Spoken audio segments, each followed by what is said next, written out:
Assalamualaikum warahmatullahi wabarakatuh. Alhamdulillahilladzi hadana li hada wa ma kunna linahtadi laula an hadana Allah wa man yahdillahu fala mudilla lahu wa man yudlil fala hadiya lahu. Wassalatu wassalamu ala Muhammadin la nabiyya ba'dah wa ala alihi wa sahbihi wa man tabi'ahu wa wala, amma ba'du. Yang saya hormati Aba Imam Zaduddin selaku pengasuh Pondok Pesantren Rodotul Ulum Ribat Al-Burhani dan teman-teman yang saya cintai. Mengawali pertemuan kita melalui mimbar kultum kali ini, marilah kita panjatkan puji syukur kepada Allah Subhanahu wa taala. Salawat dan salam semoga senantiasa dilimpahkan kepada junjungan Nabi besar Muhammad SAW. Di pertemuan kali ini saya akan menerangkan kultum perintah memperbanyak istighfar.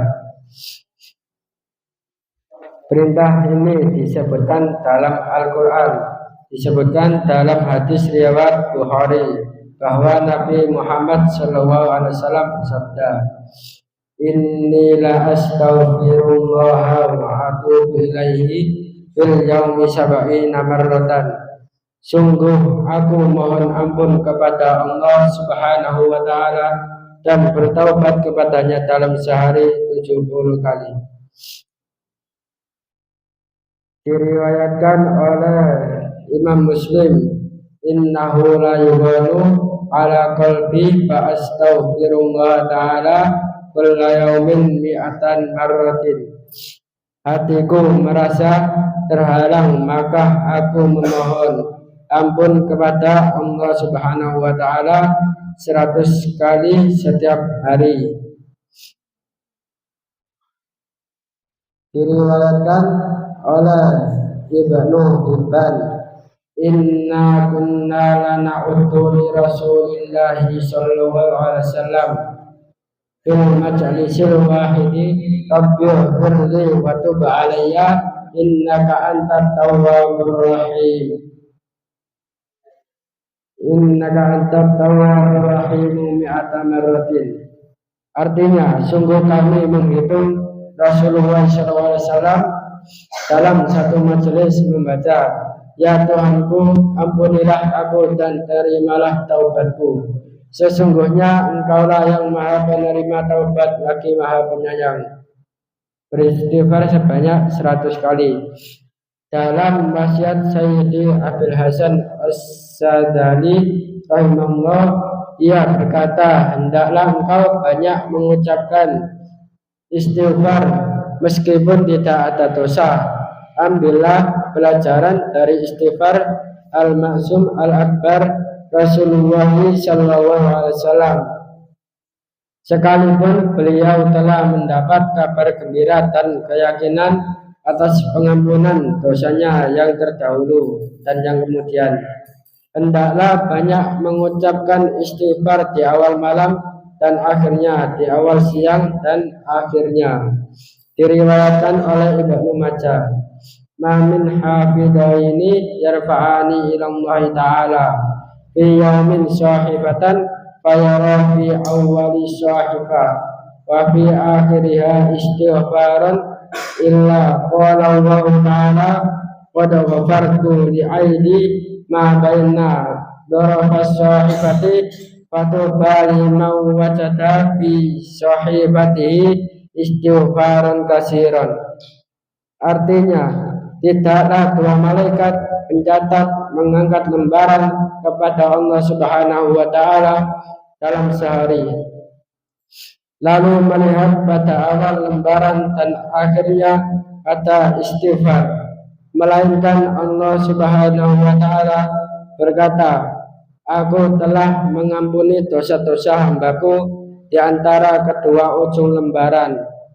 Maka beruntunglah siapa yang mendapat dalam lembarannya istighfar yang banyak dan ketika rezekinya mengalami kesulitan. Hadis diriwayatkan oleh Ibnu Hibban.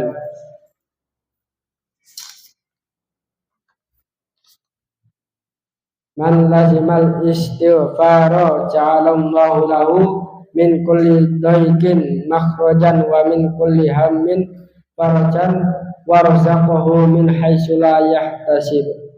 Barang siapa banyak mengucap istighfar, maka Allah memberinya jalan keluar dari setiap kesulitan dan memberinya kesenangan bila ia ditimpa kesusahan, serta memberinya rezeki dari jalan yang tidak disangkanya. Dan ketika terjadinya dosa berdasarkan hadis yang diriwayatkan oleh Al-Hakim, ma min muslimin ya'malu danban illa waqafal malakul muwakkalu bi ihsa'in dunubihi salasa sa'atin fa in istaghfarallaha ta'ala min tilkas sa'ati lam yuqti'hu alaihi wa lam yu'adzab alaihi yaumal qiyamah.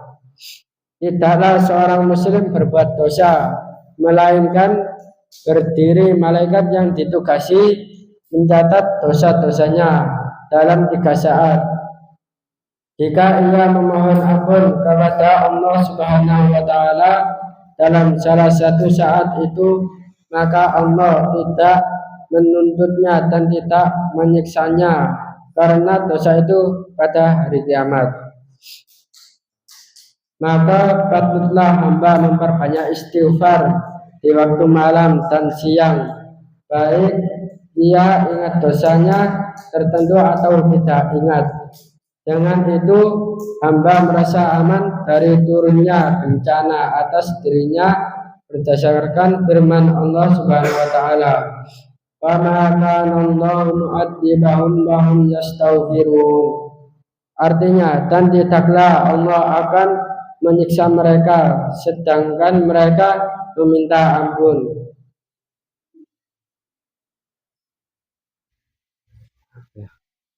Mengakhiri